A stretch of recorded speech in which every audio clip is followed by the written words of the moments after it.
So it's been 13 years since no new Gothic game came out, and 10 years since even less of no new Gothic game came out, and yet we are here. 2019 is the first time for many years we got a live sign of our beloved German quality franchise.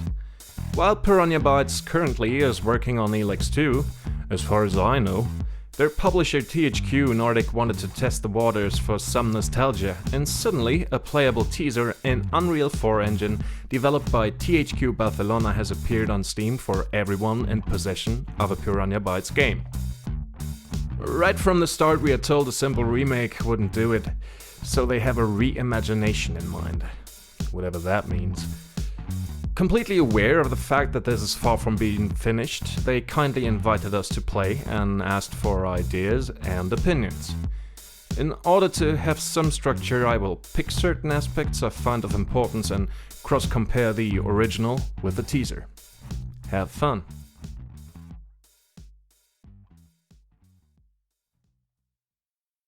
The first thing coming to my mind when thinking about Gothic is the player freedom. After the very short introduction into the game by Diego, we are left on our own. It's our own decision if we explore the exchange zone or if we head straight into the old camp or elsewhere. It was the freedom of choice. Dialogue options, guilds, weapons, basic stuff, but also the ability to find different solutions to one problem. The freedom to roam the world and interact with it was breathtaking. Tired of slaying minecrawlers? Just rest on a bench or try these new herbs from the swamp. Go all in and play the lute at the campfire. And you could also hide in a barrel. While fighting humans, you even had the choice to spare their lives or to deal the killing blow. The latter had a severe impact on the reaction of the NPCs witnessing the fight. These RP aspects are a must-have for a solid immersion. And do you know what kills immersion? Invisible walls do. The only barriers Gothic had were the topography of the valley, the magical barrier itself, and enemies you simply couldn't pass yet. Now looking at the teaser, I find this lack of freedom to be a big downgrade compared to a game released in 2001. It was a huge letdown when you could not swim into the lake in the exchange zone or even cross the river. Just remember that the interaction with water was an integral part of the game design, proven by the existence of several underwater caves and Xarda's old tower. Not being able to engage with water in an RPG is kinda weak. Also, the jumping parts were heavily restricted. At one point at the docks of the exchange zone it looked like you could easily jump onto a ledge, but you couldn't. So that proves the existence of designated climbing zones, which really blows my immersion. RIP free-range climbing and exploring. Another thing that the original would have delivered different, the quest from Caden. The sword sticking in the burnt body can't be looted until you have met the quest requirements. Why can't I take it when it's obviously right there before me? Of course, this should not be without punishment. I want the guardsman knock me down and rob me. It was a thrill when you messed with someone, and then he draws his sword in master stance, and you get chopped. The world gave you all the freedom, but you also had to bear the consequences. I have a problem with this because the original excels in these situations. Of course you can buy that map, but you can also steal it. And when you get caught, you get a beating. Another example from Gothic 2, yes, you can buy the leather armor from Matteo, but you can also steal it by parkouring over Corinas. And yes, there are indeed different ways to end this quest in the teaser, but the most obvious and realistic ones are not included. Maybe I'm just nitpicking, but I feel like all these little things play heavily into the fame of this jewel from the past.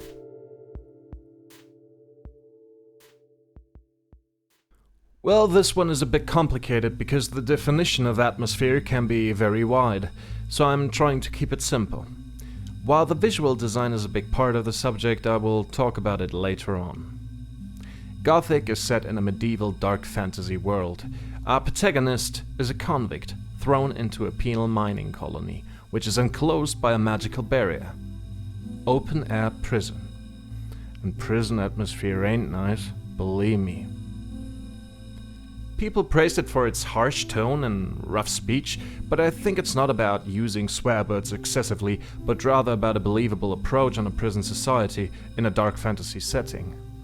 The forming of gangs with a hierarchy, whereas from the outside are valuable goods which are highly sought after, protection money charged by the guards, and all this spiced up with some savage orcs, dark magics, and swampweed. The tone of the dialogue was therefore believable, at least in the German original version. Why would you play Gothic in German, you ask? Well, because Deutsch ist Amtssprache. The colony is a depressing and gloomy place, full of occult things. The faint colors, the unknown, the fragile feeling of security inside the camps. But it is more that makes this game so special. The interaction between the player and the environment are deeply interwoven. For blacksmithing, you need a forge. For lockpicking, you need to find the right combination with a lockpick, need a fire and a pan for cooking, etc. You really feel connected to your surroundings, and your actions cause direct reactions. Everything just fit perfectly and attributed to the fame of the game in an organic way. Coming to the teaser, first of all, it's very hard to imagine playing Gothic without its iconic soundtrack, and I don't need to explain how important music is for atmosphere and nostalgia. The soundtrack wasn't too bad, but I hope there is a way to get the old compositions remastered or to get Kai Rosenkrantz back on the ship. The Easter egg, the guard playing harmonica on the lute, was actually pretty nice. The graphics look good. I mean, the Unreal 4 engine is a beast, and it's just nice to see the world being recreated with today's standards, but the effects put onto those are confusing at times. Lowering the post-processing makes it a bit more appropriate for this kind of matter. So I fear after seeing all the cinematic stuff, the cheesy dialogue, this whole thing becomes a bit too modern, too mediocre, and too Americanized. I'm just tired of these kind of games where you take 5 steps into the game world and get 10 achievements for not being a complete douche.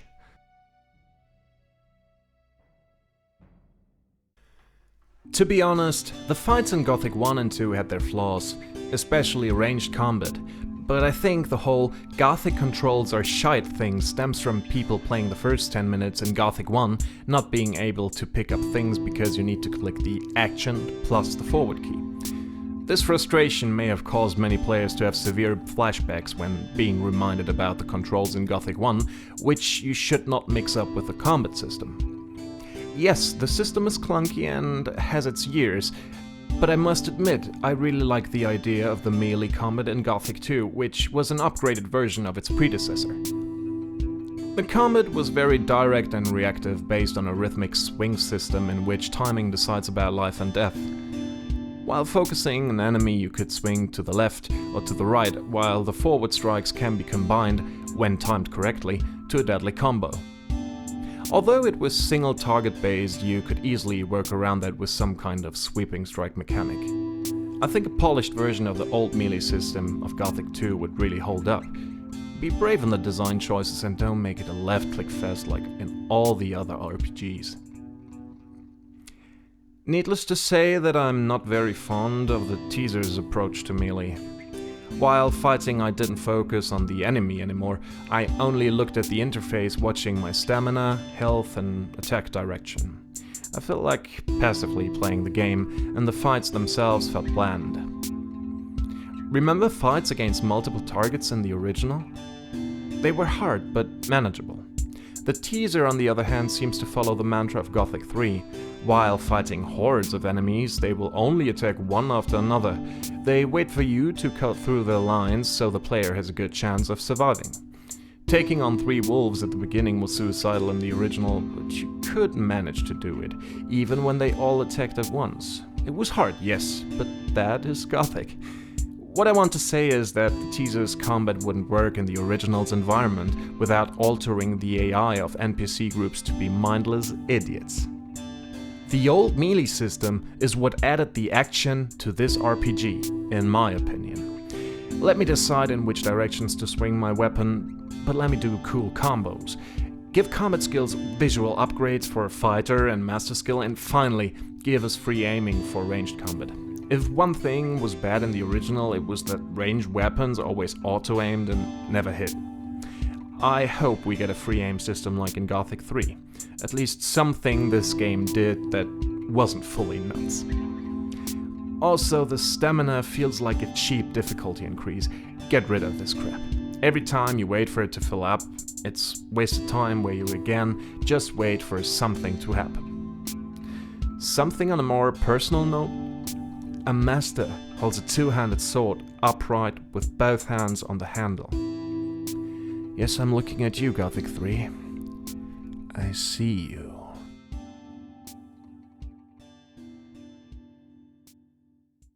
The interface, besides pushing escape, entering the game menu, never pauses the game in the original. At every moment you are, so to say, in character. Therefore, you never feel a disconnection between you, the player, the avatar, and the avatar's surroundings. You couldn't just check your quick menu for potions to heal up mid-fight. You had to look into your bags and use the item via an animation. In the original, it was pretty hard to heal while in combat. You either had to run away or just die trying. The interface was simple. Bottom left health bar, bottom right mana bar, and at the top health of your focus. You don't need more. No automatic map or anything. No, you had to get a map and open it via inventory, which again didn't pause the game. In general, there's not much joy in exploring a great-looking world while having your sight littered with useless immersion-breaking information. Arrows for items, climbing indications, the whole combat UI, level progress. Why don't games rely on their storytelling and world design anymore?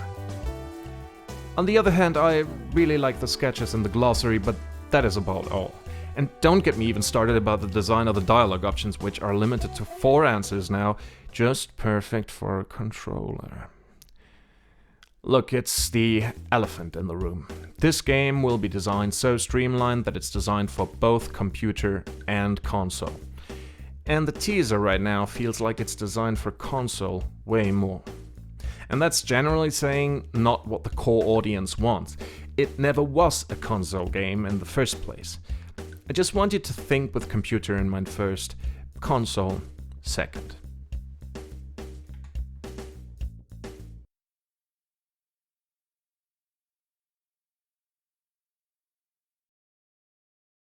A dull color palette paints the Valley of Mines. The only thing that stands out in this stretch of land is the blood-red roofing of the old camp. Wide mountain ranges encircle the colony, except in the east where the ocean lies. The Mine Valley is like a home to many of us. Almost every landmark is so iconic. Old Camp Fortress, Orc Arena, Cavalon's Hut, Mist Tower. Sure, it's way too early to judge about these things, but I hope to see the colony expanding in some of these places. The valley isn't a huge place really, and most of the places outside the camps are rarely visited twice in the original game. If the developers really are fans of Gothic like they claim, they should know about the changes made to the original because of time constraints back in the day. Anyway, the cut content will be discussed later on, so back to the topic. While T-posing through the original colony, you still find large areas which are basically unused. You can still put a lot of new stuff in between without expanding the actual area in diameter, but I guess the latter would increase the immersion. For example, the big forest in the east wasn't really all that grim and dark considering its size and the fact that you could look right through it. Another thing that always bothered me was the absence of a real orc city in the mountains. All we got was like 4 orc huts at the Sleeper Temple, despite them being in really large numbers. The teaser, however, portrayed the colony as a very colorful and vivid fantasy region, while the original could be compared to barren wasteland of sorts. It always had this steppe feeling to it, mixed up with some broadleaf and Mediterranean forest. The post-processing makes things even worse, and after lowering the settings it was still too colorful, bright and shiny, but way better than before. Don't get me wrong, these effects are not bad in general, but overusing them is like covering a pretty face with way too much makeup. I also have mixed feelings about the barrier itself. It looks like a fairy bubble, while it actually was an electric death trap that thunders and roars. But a definite highlight of the teaser: crouching. I want to see more caves, nooks and crannies where this new function could come in handy. It adds another element to exploring besides climbing, but I hope not at the cost of losing our ability to swim and dive.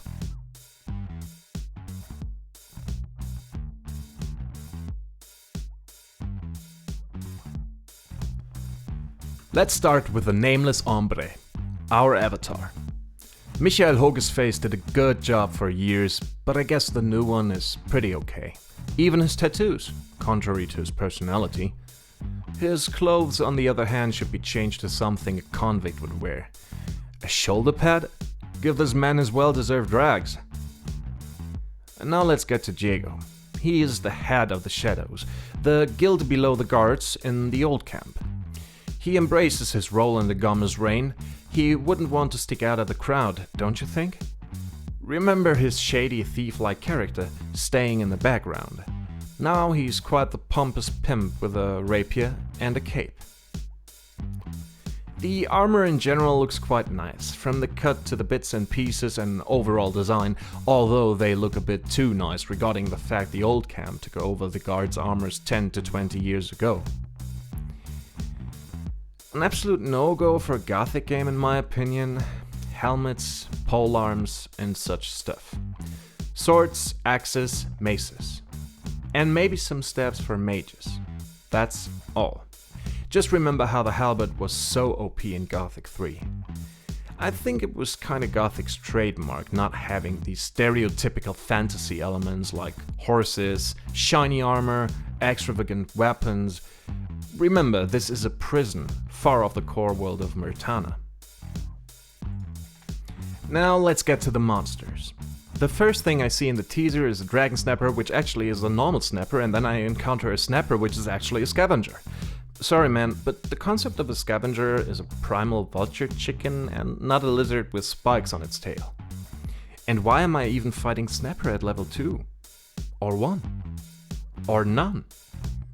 There existed a clear and plausible hierarchy in strength among the monsters. While meatbugs were the lower end of the food chain, young animals followed, and then it went something like this.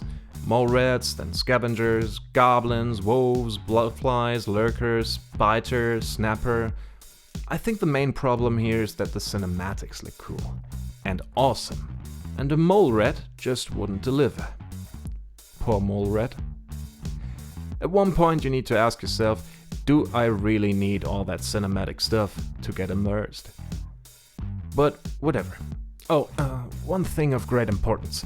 Remember shadow beasts? Those big menacing, bloodthirsty creatures stalking the woodlands? Don't mess with their looks. In Gothic 3 they looked like fuzzy rhinos. Now to something which actually got a fucking joke over the years. Yes, the orc design got changed again. So we went from fierce, cold, upright walking gorillas, which were original, to like humans behaving demystified neckbeard weirdos, to a generic orc design a la The Hobbit. Call me a grumpy grandpa for not liking this and where things might be evolving next, but the old design worked, and it was original. At least as far as I know.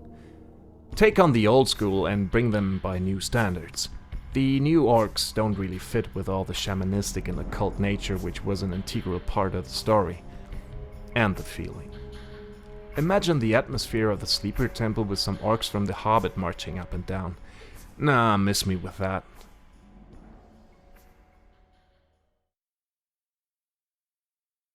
The original Avatar in Gothic had a reserved personality, spiced with some sarcasm here and there, but blank enough for us to choose how we want him to be.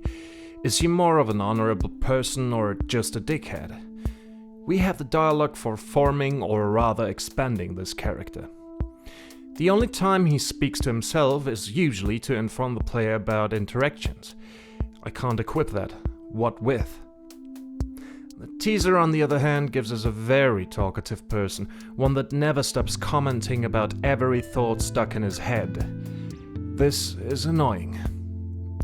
Let the world breathe, and don't forget the most important rule in writing. Show, don't tell. This rule applies to movies, but also everywhere else where you have a cinematic experience. Make this man more subtle, and before all, don't make him say crap like worst prison ever. He sounds like a rebellious punk teenie in bad movies whining about being grounded by the parents. Let's talk about Diego now. Yes, he became a good friend and loyal soul to you, but the emphasis is on became. Diego in the teaser is so polite and friendly, like he cares about you, but watch out, it's not what it seems to be. The truth is even more grim than you think. Diego is the leader of the Shadows, and his job is to recruit new people, so the old camp can contain its power by the steady influx of fresh members. He isn't particularly interested in you as a person, rather he sees you as a part and parcel of his job. In the original, you can choose to talk to him, and he gives you a quick overview about the situation inside the colony, and tells you that the old camp is the best choice. Then he leaves you on your own. In fact, you can even choose to talk to him not at all, and he will make a remark about it like he couldn't care less if you would just die on your way to the camp. Furthermore, over the course of 3 game entries, the player base assumed he was some kind of a Zorro mentor-like figure, but it was never officially stated. Yes, he was a dexterous fighter with blade and bow, a bit shady and mysterious, but that's about it. The teaser, on the other hand, embraces the Zorro stereotype fully, and that's bad. It's too shallow and obvious, perfect stereotype.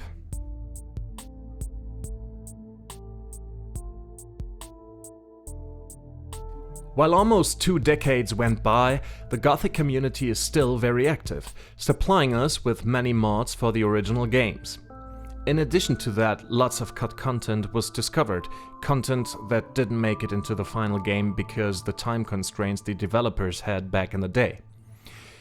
There are many modifications of the game which bring back these lost features, and I highly recommend trying out these. The World of Convicts, for example, focuses heavily on these lost aspects, like it is possible to become a guru or an ore baron. And when becoming a novice in the swamp camp, you get a clean traditional haircut and some awesome swamp tats.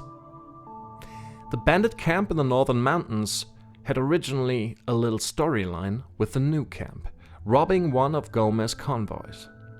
And these are just a few examples from one modification. But we can take it a bit further, and thanks to a lot of effort by the Polish and Russian community, we got to see even more things which were meant to be part of the original. Ever wondered why the mountains at the old mine look so unfinished and ugly? In the intro to Gothic 1 you see diggers and guards in this very position, which seemed to be an open area. It was revealed that there was a canyon filled with trolls, including another mountain pass to Corinas. Another thing they dug up in the files was another mine, a completely new interior design layout which had its entrance supposedly somewhere around the exchange zone. But it's not over yet, boys.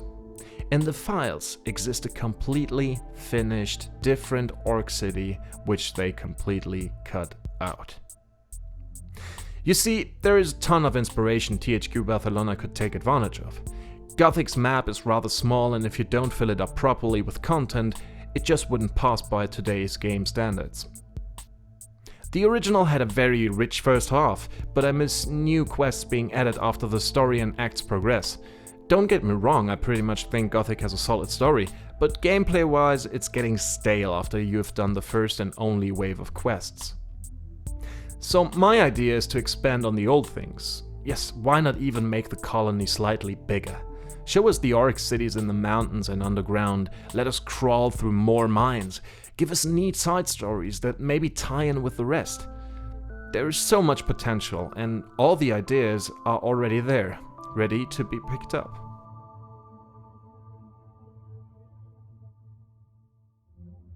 Last but not least, we must talk about the cinematic aspect of the games. The original had 3 cinematics: the intro, the charging of Urizel, and the outro. Key points in the story, and the rest is told while we are actively playing the game.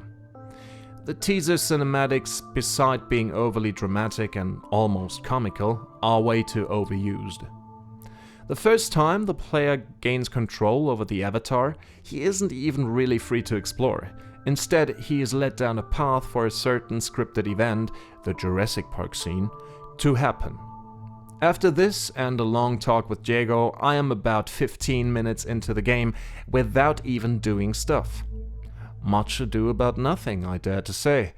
In comparison, it only takes about 5 minutes to gain control over the character in Gothic 1, free to roam and ready to explore. Videos make you watch, not play. And cutscenes, if they aren't very well done, just break the immersion. Congratulations on becoming the passive part now. One thing I really liked is how dialogues are now more fluid and vivid, supported by accurate gestures, like when Ori is signaling with his hand he only drank 2 beers in the evening, while Diego and the hero pass the gate. The motion capture integrates well into the world, and the immersion benefits greatly. But I guess that is a standard now, in 2020. In the end, I can only say there is still a long way to go. But I really enjoy the interest in the game, not just from the players, but now also from an official side.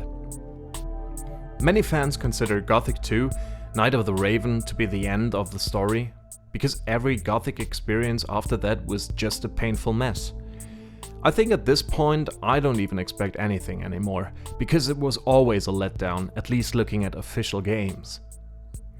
The mod community, on the other hand, really delivers, and at this year of 2020, one of the biggest mods yet will be released for Gothic 2. History of Corinus is professionally developed with a complete voiceover, partially with the old voices from Gothic 2, at least in the Polish version. All advertising aside, I hope the developers realize that some of the qualities of this game, which was released in 2001, are nowadays considered outdated or are not part of the mainstream values anymore. Gothic was a challenge, it was hard. It was not giving you interface directions or game tips or fancy windows popping up telling you what to do. Take on these good values from the past, bring the player, expand the universe and enhance the old single target based melee combat and give us free aim for ranged skills. Keep the interface simple and not immersion breaking. Anyway, much respect for taking on this monumental task, but don't just use the brand for a quick buck on the market, without understanding the game or investing any emotions or heart. Because this was the goal of the original developer team, to make the best game. I wish you well, bon voyage and viel erfolg. Mis amigos y amigas en Barcelona, creo en ti. Por favor, crea un juego con cualidad y corazón. Goodbye!